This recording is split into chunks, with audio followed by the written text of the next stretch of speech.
अध्याय 1 इतिहास। भारत का इतिहास।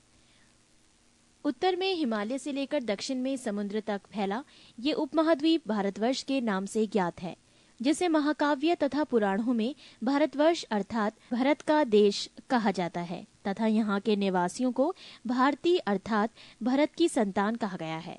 यूनानियों ने भारत को इंडिया तथा मध्यकालीन मुस्लिम इतिहासकारों ने हिंद अथवा हिंदुस्तान के नाम से संबोधित किया है।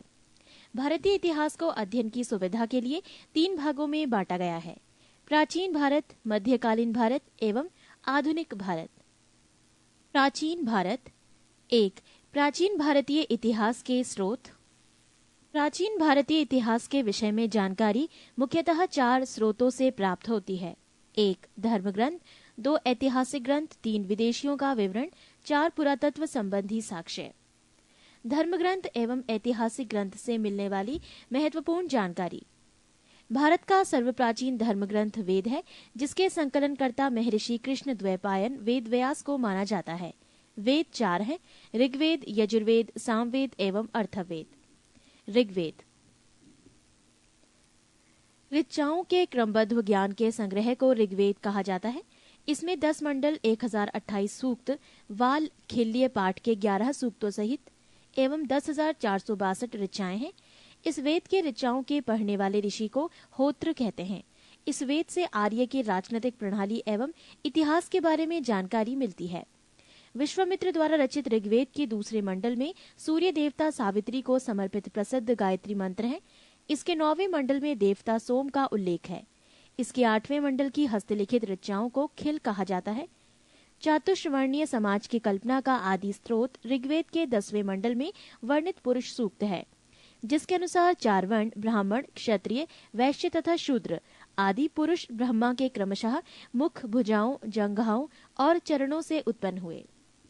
नोट: धर्मसूत्र 4 प्रमुख जातियों की स्थितियों, व्यवसायों, दायित्वों, कर्तव्यों तथा विशेष अधिकारों में स्पष्ट विभेद करता है। वामन अवतार के 3 पगों के आख्यान का प्राचीनतम स्रोत ऋग्वेद है। ऋग्वेद में इंद्र के लिए 250 तथा अग्नि के लिए 200 ऋचाओं की रचना की गई है। नोट: प्राचीन इतिहास के साधन के रूप में वैदिक साहित्य में ऋग्वेद के बाद शतपथ ब्राह्मण का स्थान है। यजुर्वेद सस्वर पाठ के लिए मंत्रों तथा बलि के समय अनुपालन के लिए नियमों का संकलन यजुर्वेद कहलाता है। इसके पाठककर्ता को अर्धवयु कहते हैं। ये एक ऐसा वेद है जो गद्य एवं पद्य दोनों में है। सामवेद ये गाई जा सकने वाली ऋचाओं का संकलन है। इसके पाठ्यकर्ता को उद्रात्र कहते हैं। इसे भारतीय संगीत का जनक कहा जाता है। पृष्ठ 2 अर्थवेद। अर्थवा ऋषि द्वारा रचित इस वेद में रोग निवारण, तंत्र मंत्र, जादू टोना, शाप वशीकरण, आशीर्वाद, स्तुति, प्रायश्चित, औषधि, अनुसंधान, विवाह, प्रेम, राजकर्म, मातृभूमि, महात्म्य आदि विविध विषयों से संबद्ध मंत्र तथा सामान्य मनुष्यों के विचारों, विश्वासों, अंधविश्वासों इत्यादि का वर्णन है। इसमें सभा एवं समिति को प्रजापति की 2 पुत्रियां कहा गया है। नोट: सबसे प्राचीन वेद ऋग्वेद एवं सबसे बाद का वेद अर्थवेद है। वेदों को भली भांति समझने के लिए 6 वेदांगों की रचना हुई है। ये है शिक्षा, ज्योतिष, कल्प, व्याकरण, निरुक्त तथा छंद। भारतीय ऐतिहासिक कथाओं का सबसे अच्छा क्रमबद्ध विवरण पुराणों में मिलता है। इसके रचयिता लोमहर्ष अथवा इनके पुत्र उग्र श्रवा माने जाते हैं। इनकी संख्या 18 है, जिनमें से केवल 5 मत्स्य, वायु, विष्णु, ब्राह्मण एवं भागवत में ही राजाओं की वंशावली पाई जाती है। पुराण और संबंधित वंश: विष्णु पुराण, मौर्य वंश, मत्स्य पुराण, आंध्र सातवाहन, वायु पुराण, गुप्त वंश। नोट: पुराणों में मत्स्य पुराण सबसे प्राचीन एवं प्रामाणिक है।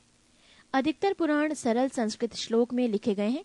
स्त्रियां तथा शूद्र जिन्हें वेद पढ़ने की अनुमति नहीं थी, वो भी पुराण सुन सकते थे। पुराणों का पाठ पुजारी मंदिरों में किया करते थे। स्मृति ग्रंथों में सबसे प्राचीन एवं प्रामाणिक मनुस्मृति मानी जाती है। ये शुंग काल का मानक ग्रंथ है। नारद स्मृति गुप्त युग के विषय में जानकारी प्रदान करता है। जातक के बुद्ध की पूर्व जन्म की कहानी वर्णित है। हीनयान का प्रमुख ग्रंथ कथा वस्तु है, जिसमें महात्मा बुद्ध का जीवन चरित अनेक कथानकों के साथ वर्णित है। जैन साहित्य को आगम कहा जाता है। जैन धर्म का प्रारंभिक इतिहास कल्प सूत्र से ज्ञात होता है। जैन ग्रंथ भगवती सूत्र में महावीर के जीवन कृत्यों तथा अन्य समकालिकों के साथ उनके संबंधों का विवरण मिलता है। अर्थशास्त्र के लेखक चाणक्य, कौटिल्य या विष्णुगुप्त हैं। ये 15 अधिकरणों एवं 180 प्रकरणों में विभाजित हैं। इससे मौर्यकालीन इतिहास की जानकारी प्राप्त होती है। संस्कृत साहित्य में ऐतिहासिक घटनाओं को क्रमबद्ध लिखने का सर्वप्रथम प्रयास कलहड़ के द्वारा किया गया। कलहड़ द्वारा रचित पुस्तक राजतरंगिणी है, जिसका संबंध कश्मीर के इतिहास से है। अरबों की सिंध विजय का वृतांत चचनामा लेखक अली अहमद में सुरक्षित है। अष्टाध्यायी संस्कृत भाषा व्याकरण की प्रथम पुस्तक के लेखक पाणिनि है। इससे मौर्य के पहले का इतिहास तथा मौर्य युगीन राजनीतिक अवस्था की जानकारी प्राप्त होती है। कात्यायन की गार्गी संहिता एवं ज्योतिष ग्रंथ है, फिर भी इसमें भारत पर होने वाले यवन आक्रमण का उल्लेख मिलता है। पतंजलि पुष्यमित्र शुंग के पुरोहित थे। इनके महाभाष्य से शुंगों के इतिहास का पता चलता है।